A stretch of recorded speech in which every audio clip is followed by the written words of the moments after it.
how many days per week do you recommend to do cardio and strength training when starting keto? And then for how long, considering a person that only has 2.5 to 3 free hours per day? If I remember correctly, I think Edward was maybe the guy that gets up at like 3:30 in the morning. Correct me if I'm wrong, Edward.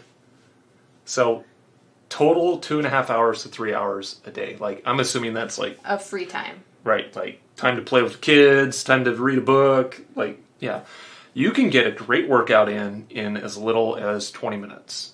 Now, my workouts are pretty rigorously scheduled, which I like, and are no more than 50 minutes each. So that does not, consume your entire 2.5 to 3 hours, which should work. So anywhere from 15 to 45 minutes is probably plenty of time to get a workout in.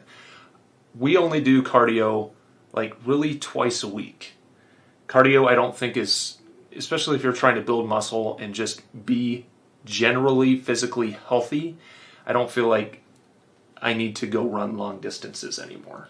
But also when you're strength training and you're lifting heavy weights, you do tend to go anaerobic at some points in just a strength training work.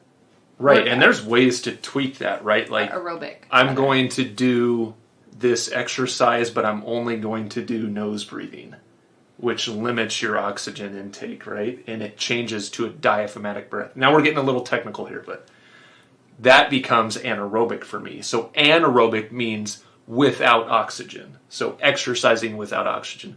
Aerobic means with oxygen, right? So strength training 5 days a week, cardio 2 days a week. If you want to do a HIIT, a high intensity interval training, you can do that with or without weights. You can do it with bands, without bands. You can mix in some yoga, which... And you don't even have to pay for it. I mean, YouTube... Oh my gosh. Just search YouTube for HIIT workout. There's a great couple that does them in their garage. Yeah, Fitness Blender.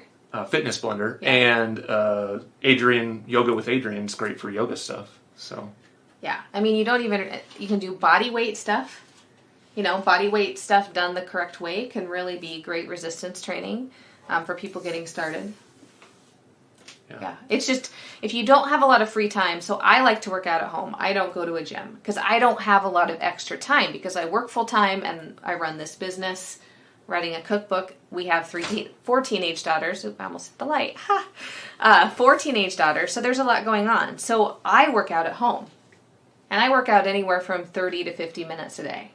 Yeah. And Edward, I would challenge the way you think about the exercise. Some people think that it's going to take time out of their day. And it is. It's going to take time out of your day. Yes. But it's going to give you more energy. It's going to lead to a longer lifespan. So it is going to pay back dividends that are greater than the time it takes to do it. Mental clarity. You aren't as tired. I mean, in the beginning, right? I have more energy and focus during the day when I do exercise. If I don't exercise in the morning, I'm just in a funk, in a fog. So it is going to give you more time than it takes to do it. That's how I would say over the long term. There's an investment, just like every new habit, right? There's an investment up front. There's a learning curve while you get your routine down. But then it starts to pay dividends. Yeah.